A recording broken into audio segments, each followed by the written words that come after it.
Dear students, Assalamu alaikum and welcome to today's lecture. Today we will start the second major module of the course, which is web application development. In this lecture we will start the hypertext markup language, which is the basic language to develop web applications. Here is the outline of today's lecture. First of all, I will discuss basics of HTML. Then we will discuss basic structure of HTML pages. Then the text formatting tags in HTML, and in the end, lists in HTML. So let us start the lecture. HTML stands for Hypertext Markup Language. This is basically the language which is used to create static web pages. This language can be used to add text, graphics, multimedia, and other elements to web pages, but these elements are static. If we want to add some dynamic elements to the web, then we need some scripting language. HTML allows to embed scripts in a web page. Basically जो HTML है, हम इसे use करते हैं एक web page का structure define करने के लिए, और इसके अलावा हम HTML को यूज़ करते हुए ब्राउज़र को ये बताते हैं कि उसने वेब पेज के कंटेंट्स को किस तरह से डिस्प्ले करवाना है. HTML बेसिकली एक टेक्स्ट फॉर्मेटिंग लैंग्वेज है, ये कोई प्रोग्रामिंग लैंग्वेज नहीं है. Even we can't add or subtract two numbers using HTML. HTML basically एक सेट ऑफ इंस्ट्रक्शंस है जिन्हें यूज़ करते हुए हम अपने टेक्स्ट के अंदर लिंकिंग इंफॉर्मेशन और फॉर्मेटिंग ऐड करते हैं. अगर हम कंपेयर करें एक वेब पेज के कंटेंट्स को एक माइक्रोसॉफ्ट वर्ड के डॉक्यूमेंट के साथ, तो जिस तरह हम माइक्रोसॉफ्ट वर्ड में जस्ट टेक्स्ट टाइप करते हैं और उसके बाद मेन्यूज़ को यूज़ करते हुए उसके ऊपर फॉर्मेटिंग अप्लाई करते हैं, बिल्कुल इसी तरह से हम वेब पेज के ऊपर कंटेंट्स ऐड करेंगे और HTML की कमांड्स जिन्हें हम टैग्स का नाम देते हैं उन्हें यूज़ करते हुए बेसिक फॉर्मेटिंग अप्लाई करेंगे. तो HTML जो है वो बेसिकली एक प्रोग्रामिंग लैंग्वेज नहीं है, बल्कि ये एक सेट ऑफ इंस्ट्रक्शंस है जिन्हें यूज़ करते हुए हम टेक्स्ट को या जो दीगर एलिमेंट्स हैं एक वेब पेज के, हम उन्हें अपनी मर्ज़ी के मुताबिक फॉर्मेटिंग करते हैं उन एलिमेंट्स के. अब HTML जो है उसे तमाम ब्राउज़र्स डायरेक्टली इंटरप्रेट कर लेते हैं. इट मीन्स कि आपको कोई एक्स्ट्रा सॉफ्टवेयर नहीं चाहिए जो कि HTML को इंटरप्रेट करे. हम HTML को अगर हम इसके नाम को लें तो इसके दो मेजर पार्ट्स हमें लगते हैं, hypertext and markup language. Hypertext का मतलब ये है कि आप HTML के अंदर ऐसी इंस्ट्रक्शंस या टैग्स हैं जिनकी मदद से आप डॉक्यूमेंट्स को लिंक कर सकते हैं. जबकि जब हम बात करते हैं मार्कअप लैंग्वेज की, तो HTML आपको ऐसे टैग्स या इंस्ट्रक्शंस प्रोवाइड करती है जो कि ब्राउज़र को ये बताते हैं, या टेक्स्ट या कंटेंट्स होते हैं उसमें हम टैग लगा देते हैं कि जो कि ब्राउज़र को ये बताता है कि इस टेक्स्ट के ऊपर आपने ये वाला फॉर्मेटिंग अप्लाई करनी है. HTML स्टैंडर्ड्स जो हैं उन्हें वो डेवलप होते हैं under the authority of World Wide Web Consortium headed by Tim Lee. और ये उसका वर्ल्ड वाइड वेब कंसोर्शियम का वेब एड्रेस है. Before going to the details of HTML instructions, let us have a bit of history of HTML. HTML was created in 1991 by Tim Berners-Lee at CERN in Switzerland. Basically, HTML was designed to allow scientists and to display and share their research. जब 1991 में HTML invent हुई तो बहुत सारे browsers जो है वो market में आए. अब 1994 तक जो ब्राउज़र्स थे उन्होंने बहुत सारे टैग्स या इंस्ट्रक्शंस जो है वो ब्राउज़र स्पेसिफिक इंस्ट्रक्शंस बना लिए थे. 1994 में डैन कनोले और उनके जो कोलीग्स हैं उन्होंने इस तरह के तमाम टैग्स को जो कि ब्राउज़र स्पेसिफिक थे उन्हें कलेक्ट किया और एक नया वर्जन HTML का जिसे हम HTML2 कहते हैं वो रिलीज़ किया. 1997 में HTML का नया वर्जन जिसे 3.2 कहते हैं वो पब्लिश हुआ. इस वर्जन ने it was the first version developed and standardized exclusively by the W3C. ये वो पहला वर्जन था जो कि डेवलप किया था वर्ल्ड वाइड कंसोर्शियम ने. इस वर्जन में बहुत सारे नए एस्पेक्ट्स, बहुत सारी नई इंस्ट्रक्शंस इंट्रोड्यूस करवाई गई जिनमें से एप्लेट्स support text flow around images, superscript and subscript जैसी इंस्ट्रक्शंस शामिल थे. 1999 में HTML का नया वर्जन रिलीज़ हुआ जो कि जिसे हम HTML 4.1 कहते हैं.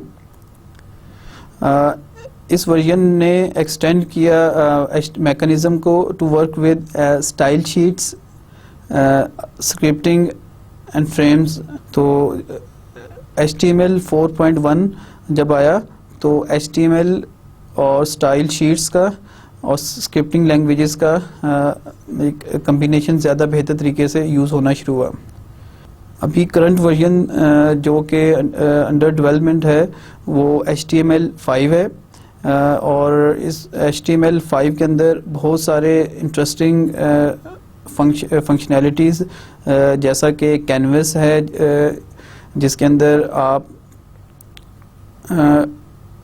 अपने मर्ज़ी की ड्राइंग्स ड्रॉ कर सकते हैं और इसी तरह से बहुत इंटरेस्टिंग फंक्शनैलिटीज़ हैं HTML 5 के अंदर. लेकिन अभी ये फुली डेवलप नहीं हुआ, तमाम ब्राउज़र्स इसे अंडरस्टैंड नहीं करते. तो अगर आप HTML 5 के कमांड्स को या टैग्स को यूज़ करते हैं तो ये पॉसिबिलिटी है कि उसके कुछ इंस्ट्रक्शंस को कुछ ब्राउज़र समझते हैं और कुछ नहीं समझते. अभी तक के लेक्चर में हमने ये देखा कि HTML है क्या और उसकी ब्रीफ हिस्ट्री देखी है. और अब हम HTML इंस्ट्रक्शंस जिन्हें HTML की टर्मिनोलॉजी में टैग्स कहते हैं हम उन्हें देखते हैं. Tags are instructions that are directly embedded into text of the document. Basically जैसा कि मैंने पहले भी बताया कि हमारे पास कंटेंट्स होते हैं जिन्हें हमने वेब पेज के ऊपर डिस्प्ले करवाना होता है. तो टैग्स हमारे पास वो इंस्ट्रक्शंस हैं HTML की जिन्हें हम अपनी मर्ज़ी के कंटेंट्स के ऊपर टैग कर देते हैं और वो इंस्ट्रक्शन ब्राउज़र को ये बताती है कि जब वो ब्राउज़र डिस्प्ले करेगा तो अकॉर्डिंगली वो उसी तरह के इफ़ेक्ट्स जो है उन कंटेंट्स के ऊपर ऐड करवा देगा. बेसिकली एक टैग जो होता है is a signal to a browser to do something before just throwing text on the screen. अब हम देखते हैं कि एक टैग को लिखा कैसे जाता है. बेसिकली कोई भी इंस्ट्रक्शन जब आप HTML में लिखेंगे या कोई टैग लिखेंगे तो वो उसका लिखने का तरीका ये होगा कि आप ओपन एंगल ब्रैकेट लिखेंगे, उसके बाद आप इंस्ट्रक्शन लिखेंगे और उसके बाद आप क्लोजिंग एंगल ब्रैकेट के साथ टैग को क्लोज कर देंगे। अगर आप इसकी एग्जांपल देखें तो जैसा कि एक टैग लिखा हुआ है HTML, तो ये ओपन एंगल ब्रैकेट है और उसके बाद HTML एक इंस्ट्रक्शन है, इंस्ट्रक्शन का नाम है या टैग का नाम है, और उसके बाद एक क्लोजिंग एंगल ब्रैकेट है जो कि ये बता रहा है कि ये टैग यहाँ पे इंस्ट्रक्शन ख़त्म हो गई है। HTML के अंदर हमारे पास जो टैग्स होते हैं, यूजुअली जब आप एक टैग को स्टार्ट करते हैं तो जहाँ पे उसका इफेक्ट ख़त्म करना होता है उस वहाँ पे जाके हम उस टैग को क्लोज भी कर देते हैं। तो इस तरह के जो टैग्स होते हैं हमारे पास, हम उन्हें पेयर्ड टैग्स का नाम देते हैं। जिसकी एग्जांपल आप देखें कि अगर आपने HTML स्टार्ट किया है तो उसके बाद आपने HTML क्लोज कर दिया है। दोनों में फ़र्क सिर्फ ये होता है स्टार्टिंग और क्लोजिंग टैग के अंदर कि क्लोजिंग टैग में फॉरवर्ड स्लैश यूज़ होता है ओपन एंगल ब्रैकेट के बाद, जो कि दोनों में डिफ्रेंशिएट करता है कि ये ओपनिंग टैग है और ये क्लोजिंग टैग है। इसी तरह से हमारे पास कुछ टैग्स हैं HTML के अंदर जिन्हें हम सिंगुलर टैग्स कहते हैं, और ये टैग्स ऐसे टैग्स हैं जिनका क्लोजिंग रिक्वायर्ड नहीं होता। इट मीन्स कि आपने जस्ट टैग लिखा और आप उसे क्लोज नहीं करेंगे। फॉर एग्ज़ाम्पल एक टैग यहाँ पे लिखा हुआ है BR बेसिकली यूज़ होता है एक लाइन का ब्रेक देने के लिए। तो आपने जस्ट BR लिखा और आउटपुट के ऊपर आपको एक लाइन का ब्रेक नज़र आ जाएगा। तो अब जैसा कि इस टैग का फंक्शनैलिटी का नेचर है, तो हमें इस टैग का क्लोजिंग बताने की ज़रूरत नहीं है। अभी कुछ फैक्ट्स हैं HTML टैग्स के बारे में कि HTML is not case sensitive. It means आप HTML इंस्ट्रक्शंस लिखेंगे तो चाहे आप लोअर केस में लिखें, चाहे अपर केस में लिखें, चाहे उन्हें मिक्स्ड करके लिख दें, तो वो एग्जीक्यूट हो जाएंगी। लेकिन एक अच्छी अप्रोच ये समझी जाती है कि हम तमाम के तमाम टैग्स को लोअर केस में लिखेंगे। HTML मल्टीपल स्पेसेस को सिंगल स्पेस में कन्वर्ट कर देता है। इट मीन्स कि अगर आपने कोई टेक्स्ट लिखा हुआ है HTML पेज में और उसके बीच में बहुत सारी स्पेसेस दी हैं, लेकिन जब ब्राउज़र आउटपुट दिखाएगा तो वो उन तमाम स्पेसेस को एक सिंगल स्पेस में कन्वर्ट कर देगा। इसी तरह से अगर आपने ब्लैंक लाइंस छोड़ी हुई हैं टेक्स्ट के अंदर, तो ब्राउज़र ऑटोमेटिकली उसे इग्नोर कर देगा। अगर आप कमेंट्स ऐड करना चाहते हैं तो उसका ये सिंबल्स, ये वाले सिंबल्स यूज़ होते हैं। और फाइनली जब आप HTML कोड लिख लेते हैं तो आप उसे .html या .htm एक्सटेंशन के साथ सेव करते हैं। HTML के ब्रीफ इंट्रोडक्शन के बाद हम अब डिस्कस करते हैं कि एक वेब पेज का स्ट्रक्चर क्या होता है। आप जब भी HTML का कोड लिखेंगे तो आप स्टार्ट करेंगे HTML टैग के साथ, और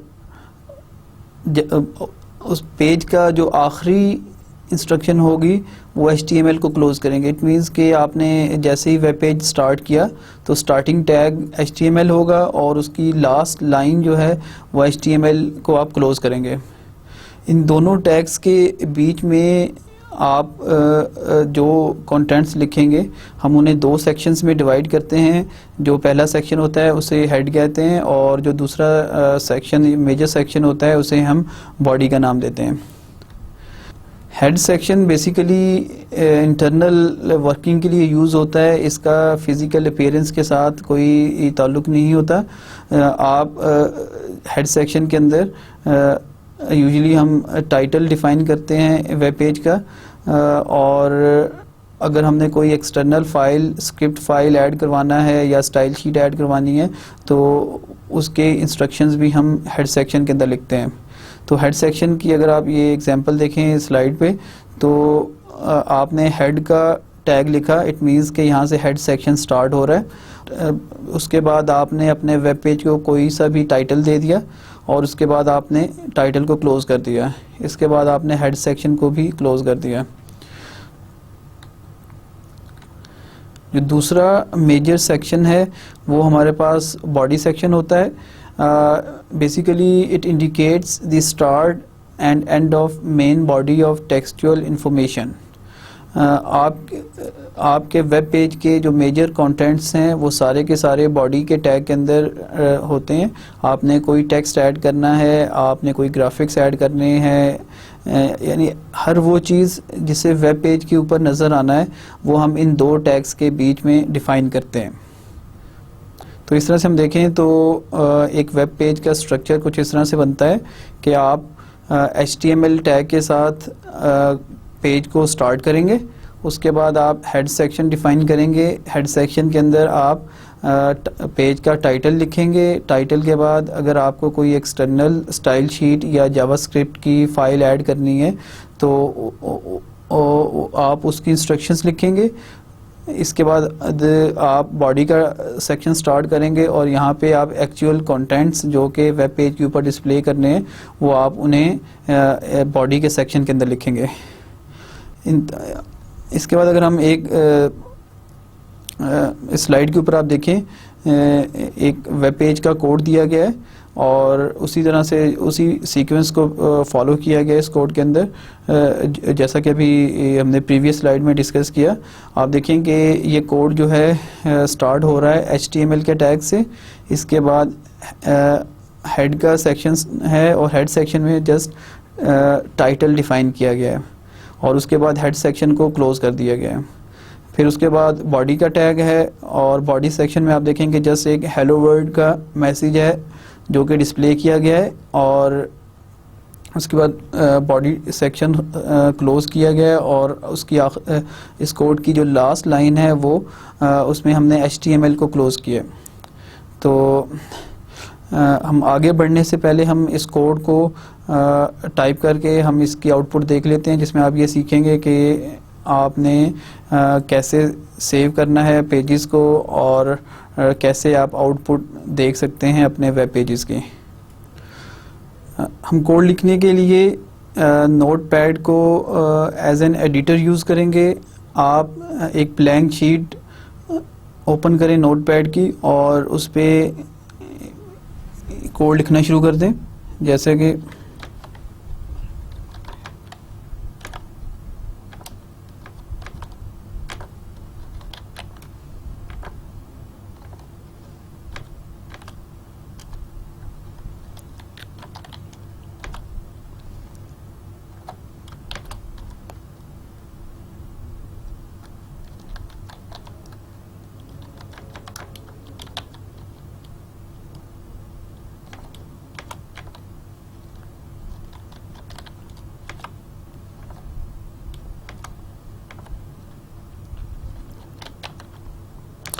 अब इन लाइंस को देखेंगे HTML के टैग से स्टार्ट हुई हैं।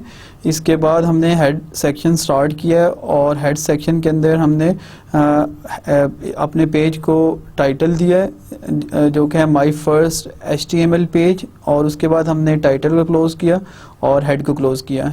इसके बाद हम बॉडी का सेक्शन स्टार्ट करेंगे। यहाँ पे हमने बॉडी का टैग स्टार्ट किया और बॉडी के टैग के अंदर हम जस्ट एक मैसेज डिस्प्ले करवा रहे हैं।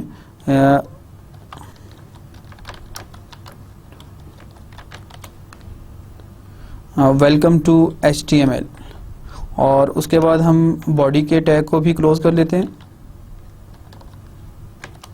और लास्ट में हमने HTML के टैग को भी क्लोज किया।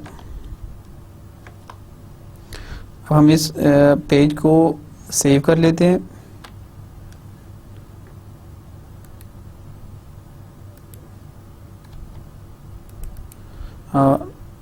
जब आप इस पेज को सेव करेंगे तो आप पेज का नेम और उसके बाद एक्सटेंशन .html यूज़ करेंगे। जैसा कि मैं इस पेज का नाम first.html यूज़ रखता हूँ।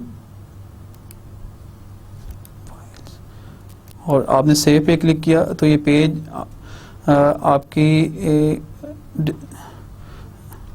डिज़ायर्ड लोकेशन पे जाके स्टोर हो गया। आइए अब हम इस वेब पेज की आउटपुट देखते हैं। आप डबल क्लिक करें और इसके बाद देखें कि जो भी आपका डिफ़ॉल्ट ब्राउज़र है उसमें ये पेज ओपन हो जाएगा। इस पेज में जो आउटपुट आपको नज़र आ रही है वो जस्ट ये लिखा हुआ है वेलकम टू HTML, जैसा कि हमने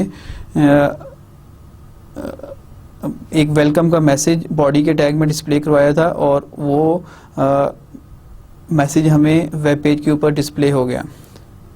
इसी तरह से अगर आप मॉडिफाई करना चाहते हैं, कोई चेंज करना चाहते हैं वेब पेज के अंदर, तो आप इसी पेज को ओपन करेंगे विद नोटपैड।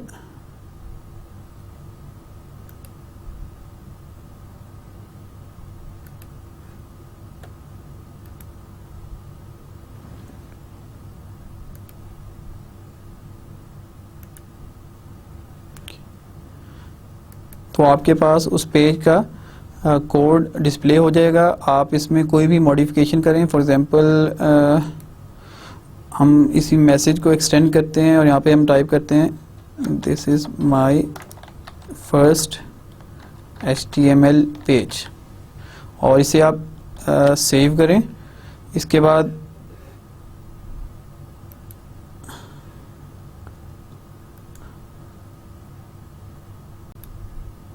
अगर आप पेज अपने वेब पेज के आउटपुट देखेंगे तो जो चेंजेस आपने की हैं वो आपको अपने वेब पेज पे नज़र आएंगे।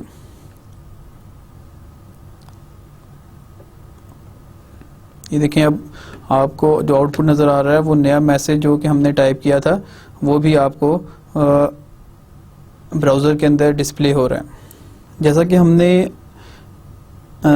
देखा कि HTML के अंदर हमने जस्ट इंस्ट्रक्शंस लिखी हैं और उसके बेसिक स्ट्रक्चर को फॉलो किया है और उसके बाद हमने बॉडी के टैग के अंदर हमने जो भी कंटेंट्स ऐड करना चाह रहे हैं वो हमने डिस्प्ले लिखे हैं और हमें उसी तरह से वो वेब ब्राउज़र के अंदर डिस्प्ले होना शुरू हो गए। अगर हम डिटेल में देखें तो HTML बेसिकली जैसा कि मैंने पहले बताया, आपके पास कुछ इंस्ट्रक्शंस हैं वो आपने सीखनी है और जहां आपकी रिक्वायरमेंट है आपने स्पेसिफिक इंस्ट्रक्शन को अप्लाई करना है और उसकी आउटपुट आपको वेब ब्राउज़र के ऊपर नज़र आना शुरू हो जाएगी। अब एक इंस्ट्रक्शन जो होती है उसके वो कोई ना कोई फंक्शन परफॉर्म करती है। हर इंस्ट्रक्शन का एक डिफ़ॉल्ट फंक्शन होता है और वो जब भी आप उस इंस्ट्रक्शन को यूज़ करेंगे तो वो अपना डिफ़ॉल्ट फंक्शन परफॉर्म करेगी। इसके अलावा हर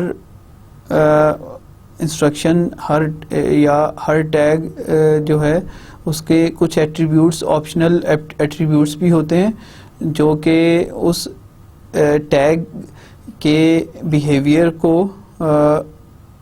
कंट्रोल करते हैं। इसका मतलब ये है कि जब आप एक इंस्ट्रक्शन को यूज़ करते हैं तो वो अपना डिफ़ॉल्ट बिहेवियर शो करती है। अगर आप उसके ऑप्शनल एट्रीब्यूट्स में से कोई यूज़ करते हैं तो वो आपको उसी तरह की आउटपुट दिखाती है जो कि डिफ़ॉल्ट बिहेवियर से थोड़ा हटके होती है। अभी हमने एक वेब पेज बनाया, आपने देखा कि इसमें बॉडी का जो टैग हमने यूज़ किया है वो वाइट बैकग्राउंड आपको डिस्प्ले कर रहा है। इसके अलावा जो टेक्स्ट आपने टाइप किया है बॉडी के टैग के अंदर वो ब्लैक कलर में आपको नज़र आ रहा है। तो ये बॉडी के टैग का डिफ़ॉल्ट बिहेवियर है। अगर हम एट्रीब्यूट्स को देखें जो कि बॉडी के टैग के अंदर हैं तो आपके पास एक एट्रीब्यूट है बीजी कलर का जो कि बॉडी के बैकग्राउंड कलर को चेंज करने के लिए यूज़ होता है। इसी तरह से आपके पास एक एट्रीब्यूट है बैकग्राउंड का जो कि एक इमेज को बैकग्राउंड के ऊपर सेट करने के लिए यूज़ होता है। इसी तरह से आपके पास एक एट्रीब्यूट है टेक्स्ट का, जो कि बॉडी के टेक्स्ट कलर को चेंज करने के लिए यूज़ होता है। तो अब आप देखेंगे जब भी आप HTML की इंस्ट्रक्शंस को पढ़ेंगे या सीखेंगे तो आपको एक इंस्ट्रक्शन सीखनी है, आपने उसके फंक्शन को सीखना है कि वो इंस्ट्रक्शन क्या काम कर रही है। उसके अलावा आपने ये सीखना होता है कि इसके पॉसिबल एट्रीब्यूट्स कौन कौन से हैं। इट मीन्स कि आप इस इंस्ट्रक्शन के बिहेवियर को कैसे कंट्रोल कर सकते हैं। अगर हम उसी कोड की तरफ जाएं जो कि अभी हमने लिखा था, जिसमें हमने एक वेलकम मैसेज डिस्प्ले किया था, अगर आप उस कोड को देखें, आप देखें इस कोड में कि हमने बॉडी का टैग यूज़ किया हुआ है और साथ में कोई एट्रीब्यूट यूज़ नहीं किया। अगर हम इसके डिफ़ॉल्ट बिहेवियर को चेंज करना चाहते हैं, फॉर एग्जांपल हम इसका जो बैकग्राउंड कलर है वो चेंज करना चाह रहे हैं, तो आप इसका एट्रीब्यूट BG कलर लिखेंगे और उसके बाद जो कलर आप बैकग्राउंड के ऊपर सेट करना चाह रहे हैं वो लिख दिया। फॉर एग्जांपल यहाँ पे मैं इसे कलर पिंक दे देता हूँ और इसे सेव किया हमने। अब आप देखें कि हमने बॉडी का जो टैग है उसकी एक एट्रीब्यूट BG कलर को यूज़ किया है, और जब आप इसकी आउटपुट देखेंगे, अब जस्ट रिफ्रेश F5 प्रेस किया, अब आप देखें कि आपको जो कलर आपने बॉडी के टैग के अंदर दिया था वही कलर बैकग्राउंड के ऊपर सेट हो गया। इसी तरह से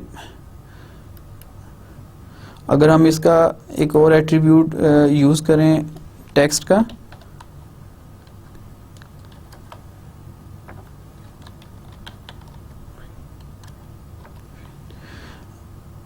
मैं text is equal to green लिखा। इट मीन्स कि बॉडी के टैग्स के बीच में आप जो भी टेक्स्ट लिखेंगे वो सारे का सारा ग्रीन कलर का होगा। तो आप इसे हमने सेव किया, और सेव करने के बाद जब आप इसे रिफ़्रेश किया तब आप देखें कि वही टेक्स्ट जो कि पहले ब्लैक कलर में था अब ग्रीन कलर का हो गया। इस एग्जांपल में हमने बॉडी के जो एट्रीब्यूट्स हैं उनमें से दो एट्रीब्यूट्स BG कलर और टेक्स्ट को हमने यूज़ किया। जब हमने BG कलर को यूज़ किया तो जो कलर हमने BG कलर एट्रीब्यूट के अंदर दिया वही कलर बैकग्राउंड के ऊपर सेट हो गया। और इसी तरह से जो कलर हमने टेक्स्ट में दिया तो बॉडी के अंदर जो भी टेक्स्ट था उसका कलर वही हो गया। इस तरह से हमने जो बॉडी टैग का डिफ़ॉल्ट बिहेवियर है उसे हमने चेंज कर दिया।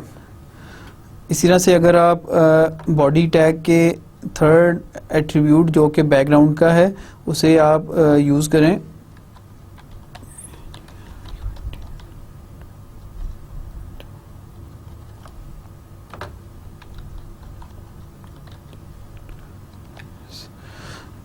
आप देखें कि मैंने बैकग्राउंड का एट्रीब्यूट यूज़ किया है और इसके अंदर मैंने वो पिक्चर जो कि मैं वेब पेज के बैकग्राउंड पे सेट करना चाह रहा हूँ उसका फुल नेम विद एक्सटेंशन लिखा है।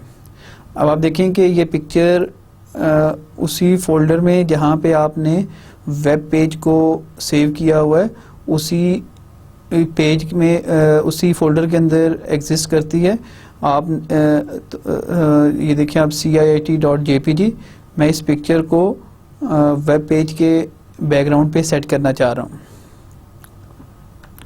हमने कोड लिखा बैकग्राउंड और डबल कोटेशन मार्क्स के अंदर हमने उस पिक्चर का फुल नेम विद एक्सटेंशन लिखा, इसे सेव किया और सेव करने के बाद हम ब्राउज़र पे जाते हैं और यहाँ पे हमने दोबारा से F5 प्रेस किया तो आप देखें कि अब वेब पेज का बैकग्राउंड कलर जो है वो उसके बजाय जो पिक्चर हमने सेट की थी वो बैकग्राउंड के ऊपर सेट नज़र आना शुरू हो गई।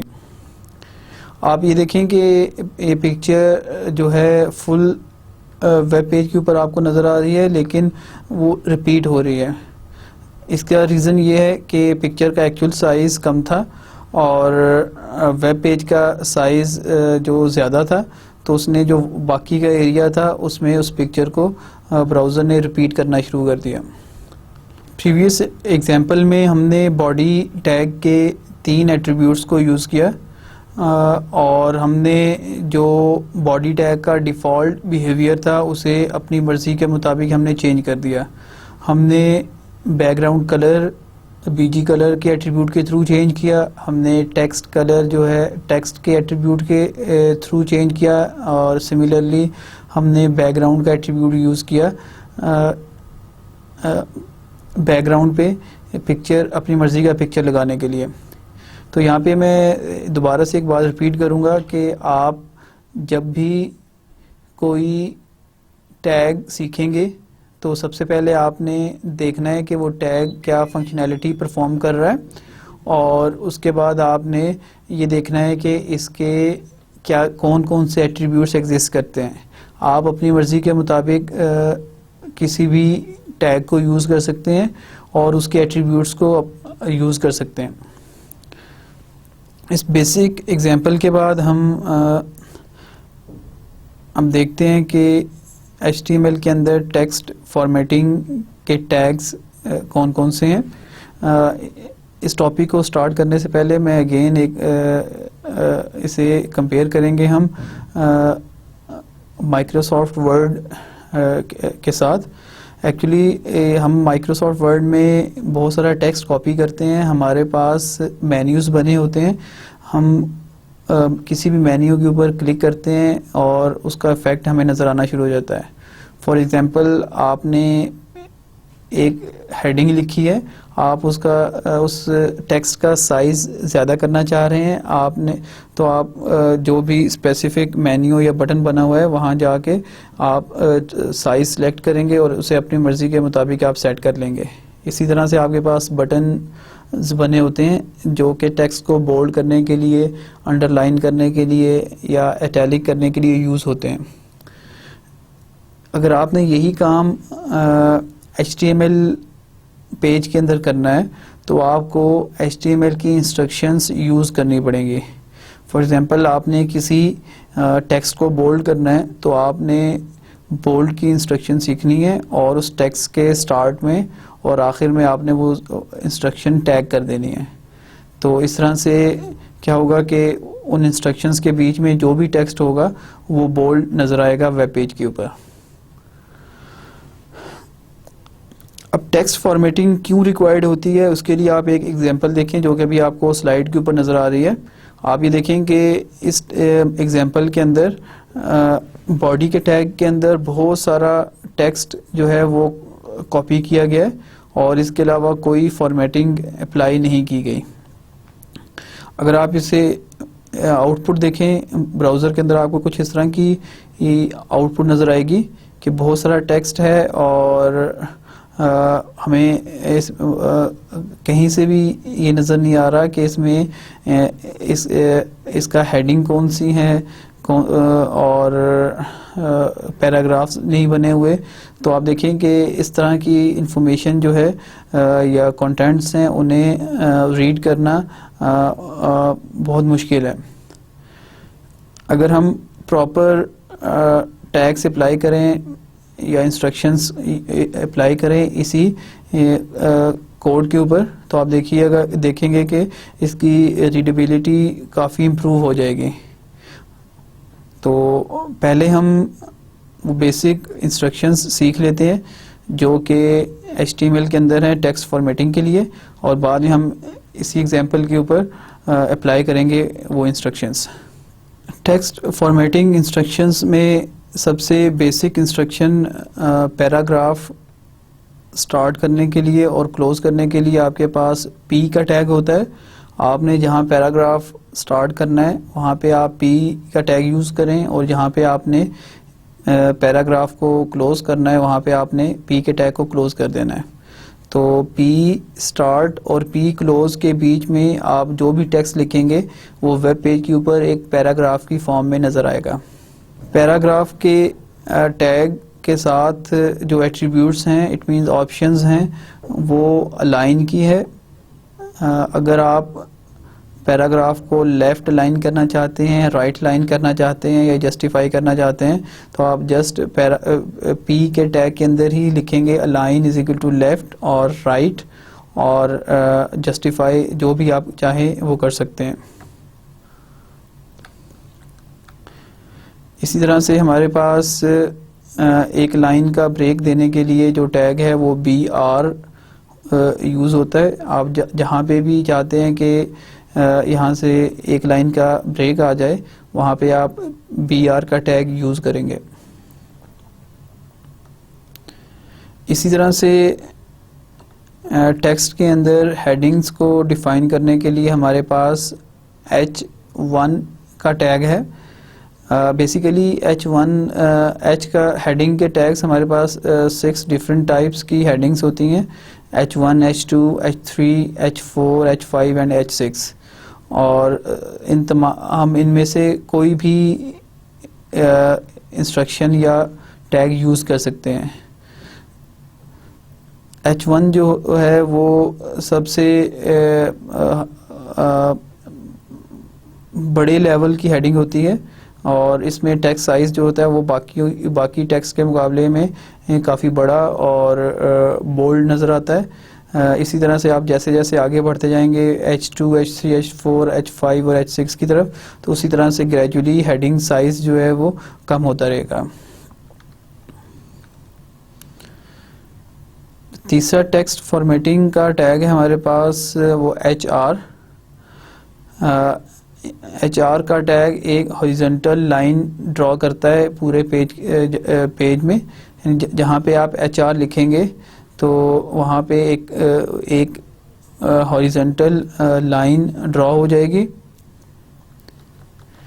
HR के टैग के पॉसिबल ऑप्शंस या एट्रीब्यूट्स हमारे पास हैं, जिनमें से अलाइन जो कि लाइन को हॉरिजॉन्टली अलाइन करता है लेफ़्ट, सेंटर और राइट।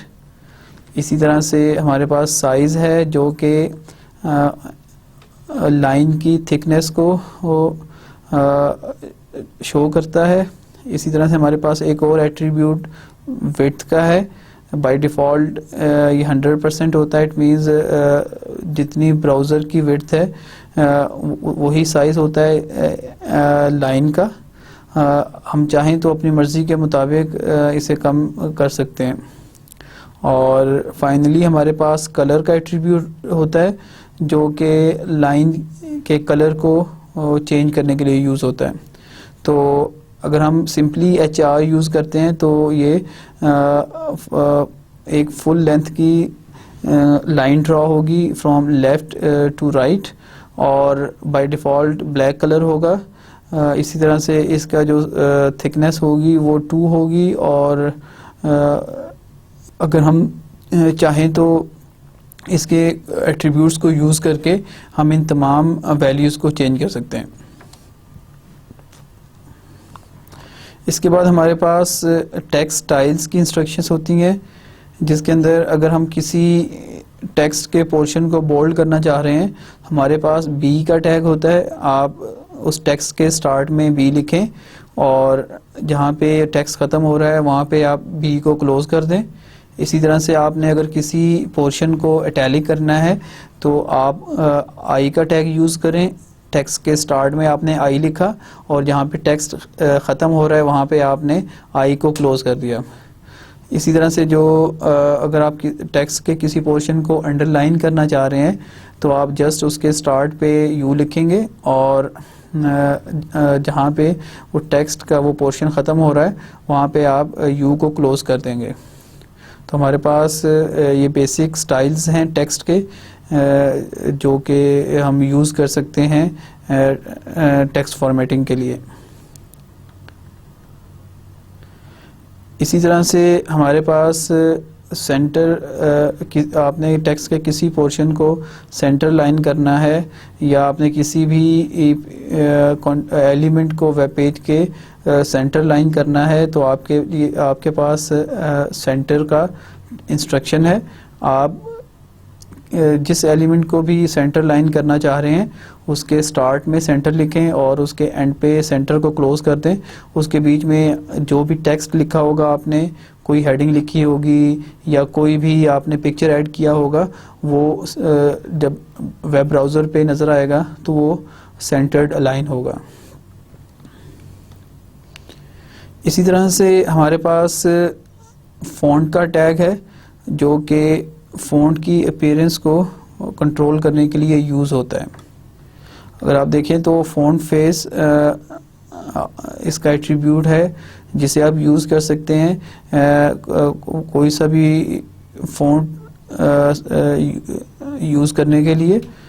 इसी तरह से साइज़ है जो कि आप 1 और 7 के बीच में कोई वैल्यू दे देते हैं। जितनी बड़ी वैल्यू देंगे उसका साइज़ नॉर्मल साइज़ से उतना ही ज़्यादा होगा।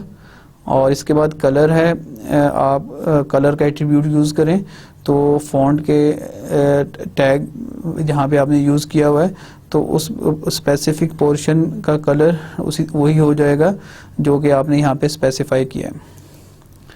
ये एग्जांपल देखें फ़ॉन्ट की। आप देखें फ़ॉन्ट का टैग स्टार्ट हुआ और उसके बाद फ़ॉन्ट फेस जो है उसमें हमने comic sense MS font name लिखा, साइज़ 6 कर दिया और कलर रेड कर दिया। अब आप देखें कि इसके बाद इस टैग के बीच में वेलकम का मैसेज लिखा हुआ है और उसके बाद फ़ॉन्ट का टैग क्लोज हो रहा है।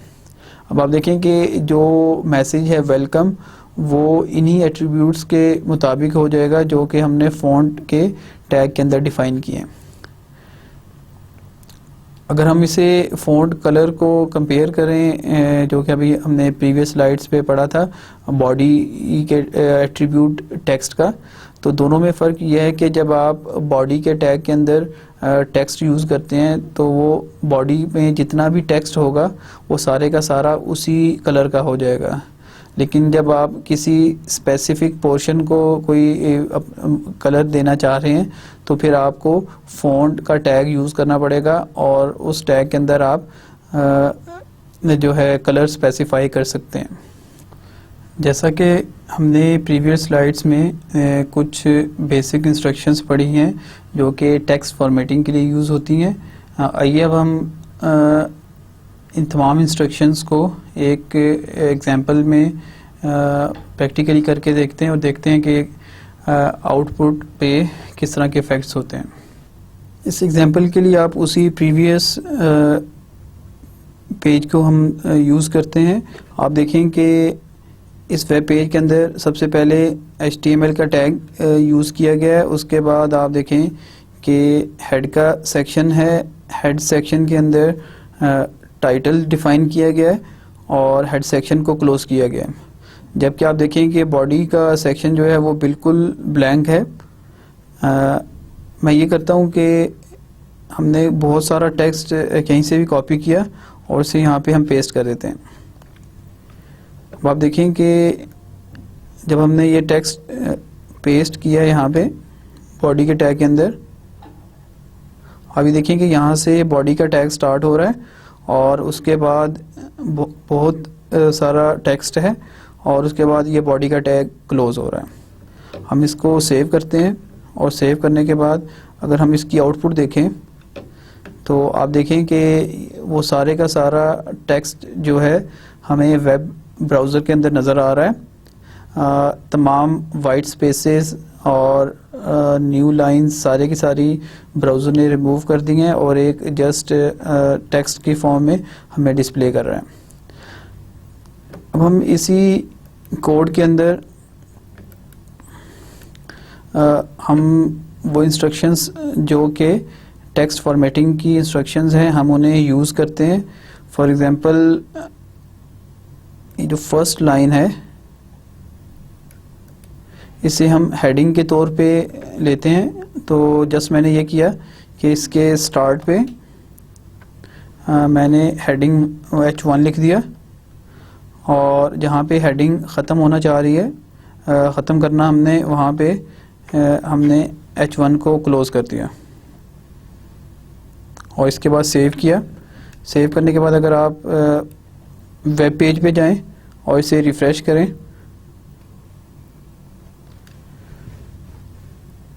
तो आप देखें कि हेडिंग 1 वही टेक्स्ट जो हिस्टोरिकल पर्सपेक्टिव था, वो टेक्स्ट अब पहले के मुकाबले में काफ़ी बड़े साइज़ में नज़र आ रहा है। बाय डिफ़ॉल्ट ये बोल्ड है और इसने ख़ुद से एक लाइन का ब्रेक दे दिया। इट मीन्स जब आप हेडिंग का टैग यूज़ करेंगे तो हेडिंग का टैग एक तो टेक्स्ट साइज़ को बढ़ा देता है और उसके अलावा हेडिंग का टैग जो है वो बाय डिफ़ॉल्ट एक लाइन का जो लाइन ब्रेक दे देता है। इसी तरह से हम इस टेक्स्ट में कुछ पैराग्राफ्स ऐड करते हैं। अभी देखें कि मैंने पहला जो पैराग्राफ है यहाँ पे पी लिखा और जहाँ पे इसे क्लोज़ करना है हमने वहाँ पे पी को क्लोज़ कर दिया। इसी तरह से ये सेकंड पैराग्राफ है,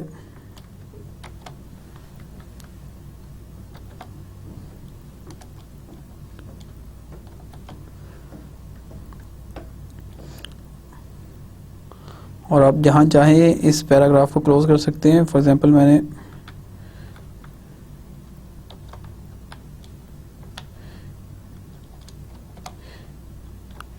सेव किया और हमने इसी टेक्स्ट के अंदर 2 पैराग्राफ्स और एक हेडिंग ऐड की है। अगर हम इसकी आउटपुट देखें ब्राउज़र के अंदर जाके हम इसे रिफ़्रेश करते हैं तो आप देखें कि ब्राउज़र ने 2 पैराग्राफ्स जो हैं वो बना दिए और बाकी का टेक्स्ट उसी तरह अपनी ओरिजिनल फॉर्म में है। इसी तरह से अगर आप पैराग्राफ के जो पैरामीटर्स हैं, सॉरी एट्रीब्यूट्स हैं, अगर आप उन्हें यूज़ करें, जैसा कि हमने अभी प्रीवियस स्लाइड में देखा कि पैराग्राफ का जो एट्रीब्यूट है वो लाइन का है।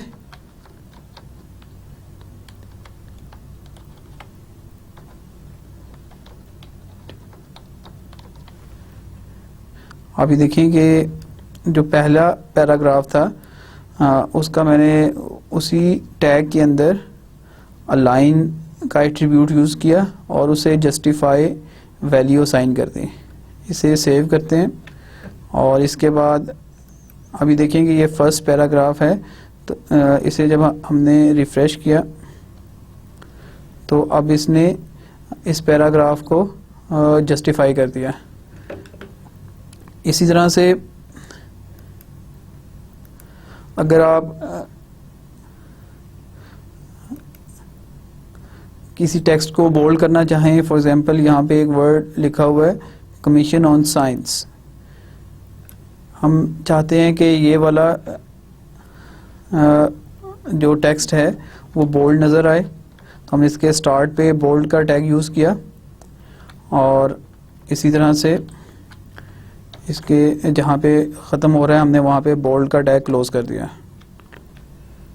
अब आप देखें कि जब आप ब्राउज़र पे रिफ़्रेश करते हैं तो अब आपको the commission on science bold नज़र आना शुरू हो गया। इसी तरह से आप चाहें तो इसी टेक्स्ट को आप इटैलिक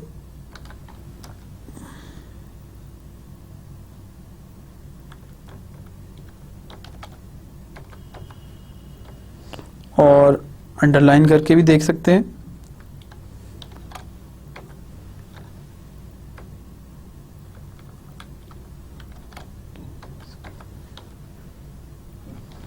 अब आप देखें कि ये वही टेक्स्ट है कमीशन ऑन साइंस। इस टेक्स्ट पे मैंने बोल्ड, इटैलिक और अंडरलाइन तीनों डिफरेंट टैग्स अप्लाई किए। अब इसमें एक चीज़ आप देखिएगा कि आपने बोल्ड का टैग सबसे पहले स्टार्ट किया तो आप सबसे पहले आखिर में इसे क्लोज़ करेंगे।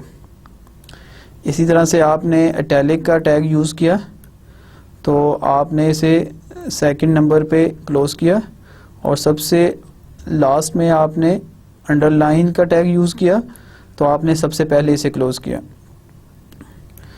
हम इसे सेव करते हैं और सेव करने के बाद ब्राउज़र पे आप इसकी आउटपुट देखें तो आप देखें कमीशन ऑन साइंस बोल्ड भी हो गया, अंडरलाइन भी नज़र आना शुरू हो गया और इसी तरह से इटैलिक भी हो गया। तो इस तरह से हम मल्टीपल टैग्स जो है वो किसी एक ही पोर्शन के ऊपर भी अप्लाई कर सकते हैं। अगर हम फ़ॉन्ट का टैग यूज़ करें, मैं ये करना चाह रहा हूँ कि जो हेडिंग 1 हमने बनाई थी, हम इसका टेक्स्ट कलर जो बाय डिफ़ॉल्ट ब्लैक है हम उसे चेंज करना चाह रहे हैं। तो मैं इसके लिए फ़ॉन्ट का टैग यूज़ करता हूँ।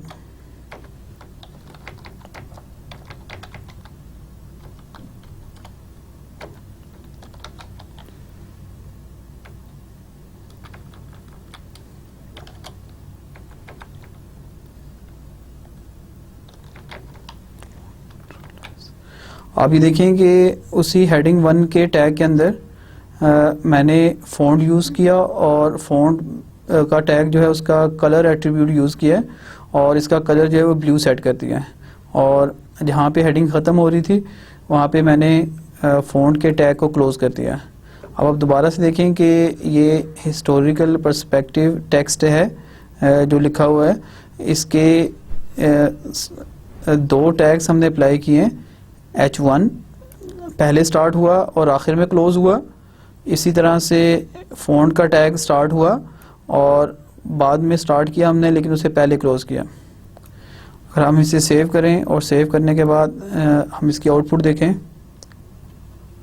अब आप देखें कि हेडिंग 1 जो कि पहले ब्लैक कलर में नज़र आ रही थी अब ब्लू कलर में नज़र आना शुरू हो गई। यानी हमने वो जो कलर फ़ॉन्ट सेट किया था वही कलर इस स्पेसिफिक पोर्शन पे हमें नज़र आ रहा है। प्रीवियस एग्जांपल में हमने देखा कि हमने एक वेब पेज पे बहुत सारा टेक्स्ट ऐड किया और उसके बाद डिफरेंट टेक्स्ट फॉर्मेटिंग इंस्ट्रक्शंस को यूज़ किया, जिसकी वजह से उस टेक्स्ट की रीडेबिलिटी पहले से इम्प्रूव हो गई। हमने बिल्कुल बेसिक टेक्स्ट फॉर्मेटिंग इंस्ट्रक्शंस पढ़ी हैं।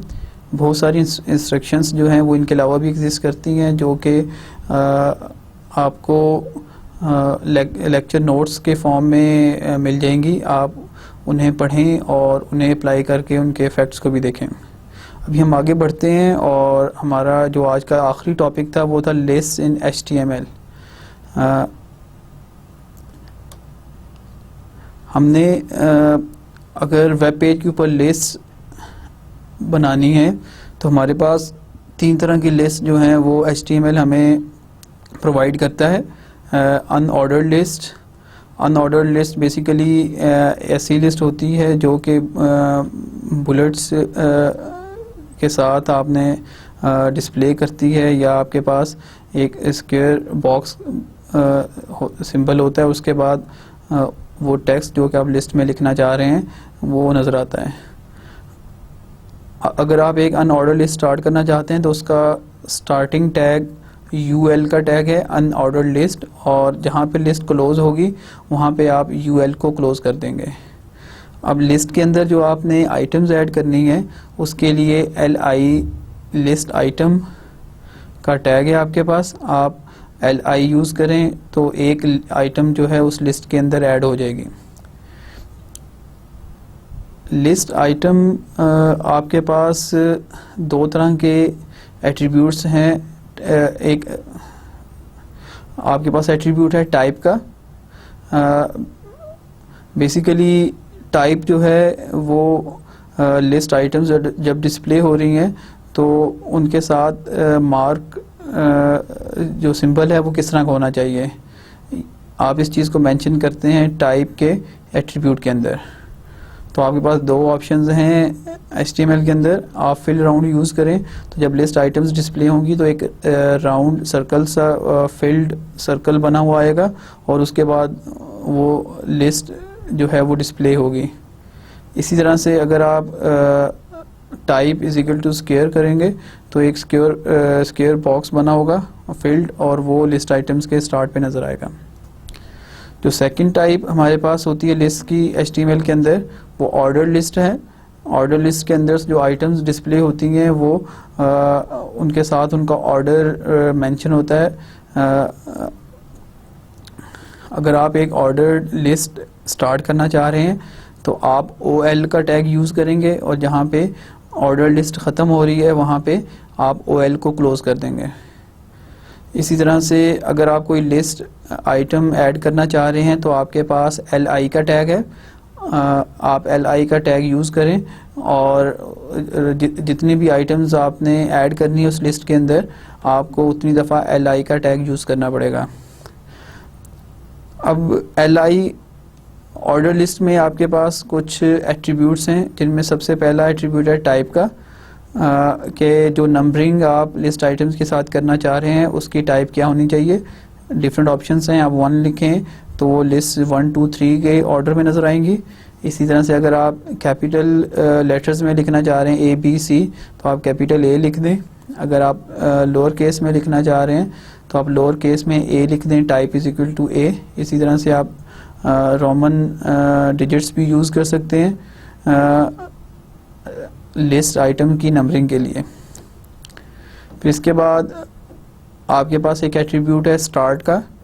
बेसिकली स्टार्ट के एट्रीब्यूट के साथ आप ये डिफ़ाइन कर सकते हैं कि जो लिस्ट नंबरिंग है वो स्टार्ट कहाँ से होगी। इसी तरह से आप वैल्यू का टैग, वैल्यू का एट्रीब्यूट भी यूज़ कर सकते हैं। वैल्यू का एट्रीब्यूट बेसिकली ये अगर आप किसी स्पेसिफिक आइटम को ऑर्डर से हट के कोई नंबर देना चाह रहे हैं तो उसके लिए आप वैल्यू का एट्रीब्यूट यूज़ करते हैं। हमारे पास थर्ड टाइप जो लिस्ट की है वो डेफिनेशन लिस्ट है। हम बहुत दफ़ा ऐसा होता है कि हम एक डेफिनेशन टर्म लिखते हैं और उसके बाद हम उसकी डिटेल लिखते हैं। तो इस तरह की लिस्ट अगर आपने डिफ़ाइन करनी हो HTML के अंदर तो आपके पास डेफिनेशन लिस्ट है। डेफिनेशन लिस्ट DL के टैग से स्टार्ट होती है, और जहाँ पे क्लोज़ करना हो तो आपने DL को क्लोज़ कर दिया। अब डेफिनेशन लिस्ट के अंदर आपने DT डेफिनेशन टर्म डिफ़ाइन की, और उसके बाद आपने डेफिनेशन उसकी डिस्क्रिप्शन लिखने के लिए आपने DD का टैग यूज़ किया। तो इस तरह से आप डेफिनेशन लिस्ट जो है इन टैग्स को यूज़ करते हुए HTML के अंदर डिफ़ाइन कर सकते हैं। अब हम एक बिल्कुल सिंपल सी एग्जांपल देखते हैं कि आप लिस्ट को कैसे डिफ़ाइन करेंगे। हम वही कोड यूज़ करते हैं जो कि हमने प्रीवियस एग्जांपल्स में किया था। आप देखें कि बॉडी का जो पोर्शन है, टैग है, वो बिल्कुल ब्लैंक है। इट मीन्स के बॉडी के टैग के अंदर अभी कोई चीज़ नहीं लिखी हुई। हम यहाँ पे एक प्रोविंसेस की लिस्ट बनाते हैं। पहले हम एक अनऑर्डर लिस्ट बनाएंगे, उसके बाद हम उसे ऑर्डर लिस्ट में कन्वर्ट करते हैं, और उसके बाद हम देखते हैं कि हम डेफिनेशन लिस्ट कैसे डिफ़ाइन करते हैं। तो सबसे पहले हम यहाँ पे हेडिंग लिखते हैं।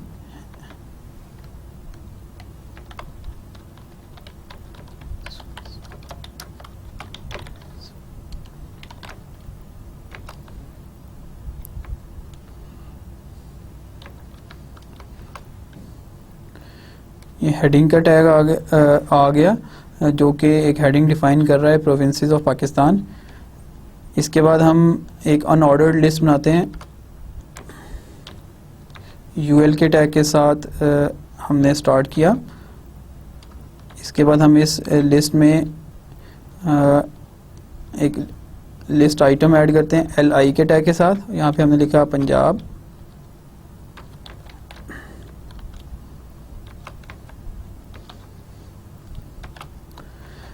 इसी तरह से हम एक और लिस्ट आइटम ऐड करते हैं। अभी प्रीवियस स्लाइड में हमने देखा डिफरेंट टाइप की लिस्ट जो कि HTML हमें प्रोवाइड करती है। आप इसकी ये एग्जांपल देखें। यहाँ पे आप देखें कि यहाँ से बॉडी का टैग स्टार्ट हो रहा है। इस टैग के बाद एक हेडिंग डिफ़ाइन की गई है जो कि है प्रोविंसेस ऑफ पाकिस्तान। इसके बाद आप देखें कि मैंने एक UL means unordered list start की है, और इसके अंदर मैंने लिस्ट आइटम्स ऐड की हुई हैं पंजाब, सिंध KP के बलूचिस्तान और उसके बाद अनऑर्डर लिस्ट को क्लोज कर दिया। आप देखें तो ये जो हाईलाइटेड कोड है ये बेसिकली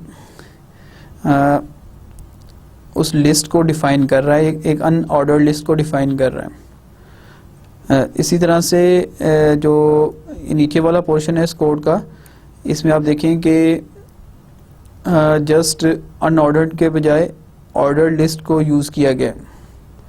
बाकी लिस्ट आइटम्स उसी तरह से ऐड की गई हैं और जब क्लोज़ किया गया है तो हमने UL के बजाय OL ऑर्डर लिस्ट को क्लोज़ किया। अगर आप इसकी आउटपुट देखें तो सबसे पहले आपको हेडिंग नज़र आ रही है प्रोविंसेस ऑफ पाकिस्तान, और इसके बाद आप देखें कि अनऑर्डर लिस्ट है और बाय डिफ़ॉल्ट बुलेट मार्क्स के साथ आपको लिस्ट आइटम्स नज़र आ रही हैं। जबकि इसके नीचे वाला पोर्शन आप देखें जहाँ पे हमने ऑर्डर लिस्ट किया था तो बाय डिफ़ॉल्ट नंबरिंग के साथ, न्यूमेरिक वैल्यूज़ के साथ आपको ये लिस्ट आइटम्स नज़र आ रही हैं। हम यहीं पे आज के लेक्चर को क्लोज़ करते हैं और आखिर में हम समराइज़ करेंगे कि आज के लेक्चर में हमने क्या क्या चीज़ें पढ़ी हैं। सबसे पहले हमने देखा कि HTML क्या है और ये किस लिए यूज़ होती है। इसमें हमने ये देखा कि HTML static web pages create करने के लिए इस्तेमाल होती है।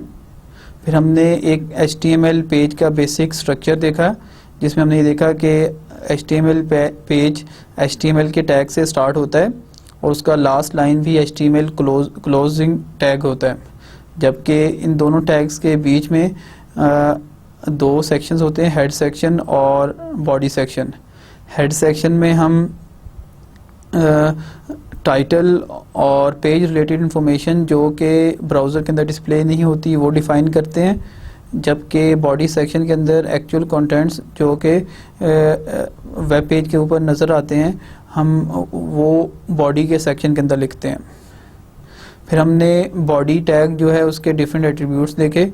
हमने ये देखा कि अगर आप बैकग्राउंड कलर जो कि बाय डिफ़ॉल्ट वाइट होता है आप उसे चेंज करना चाह रहे हैं तो उसके लिए BG कलर का एट्रीब्यूट कैसे यूज़ होगा। फिर अगर आप टेक्स्ट कलर को चेंज करना चाह रहे हैं तो उसके लिए आप टेक्स्ट का एट्रीब्यूट कैसे यूज़ करते हैं। इसी तरह से अगर आप वेब पेज के बैकग्राउंड पे कोई इमेज सेट करना चाह रहे हैं तो आप बैकग्राउंड का एट्रीब्यूट कैसे यूज़ करेंगे। फिर हमने टेक्स्ट फॉर्मेटिंग टैग्स पढ़े कि आपने टेक्स्ट ऐड किया आप उसकी फॉर्मेटिंग कैसे कर सकते हैं। इसमें हमने देखा कि अगर आप पैराग्राफ्स ऐड करना चाह रहे हैं तो P का टैग कैसे यूज़ होता है। अगर आप हेडिंग्स बनाना चाह रहे हैं तो हेडिंग का टैग कैसे यूज़ होता है। इसी तरह से अगर आपने कोई लाइन ड्रॉ करनी है तो HR का टैग कैसे यूज़ होगा। और इसके अलावा हमने टेक्स्ट स्टाइल्स जिनमें बोल्ड, इटैलिक और अंडरलाइन करना सीखा टेक्स्ट को। फिर हमने फ़ॉन्ट फेस किसी फ़ॉन्ट का टैग यूज़ करना सीखा किसी स्पेसिफिक पोर्शन पे कोई फ़ॉन्ट अप्लाई करने के लिए। फिर हमने लिस्ट पढ़ी कि HTML के अंदर कितनी टाइप्स की लिस्ट अवेलेबल हैं। अगर आप मज़ीद इस टॉपिक पे पढ़ना चाहें तो बुक जो कि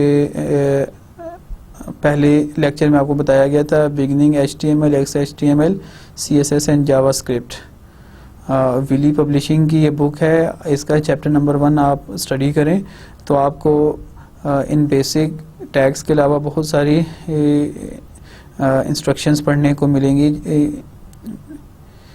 इसके साथ ही हम अपने लेक्चर को ख़त्म करते हैं और इंशाल्लाह नेक्स्ट लेक्चर में हम मज़ीद इंटरेस्टिंग फ़ीचर्स HTML के पढ़ेंगे। उस वक्त तक के लिए अल्लाह हाफ़िज़।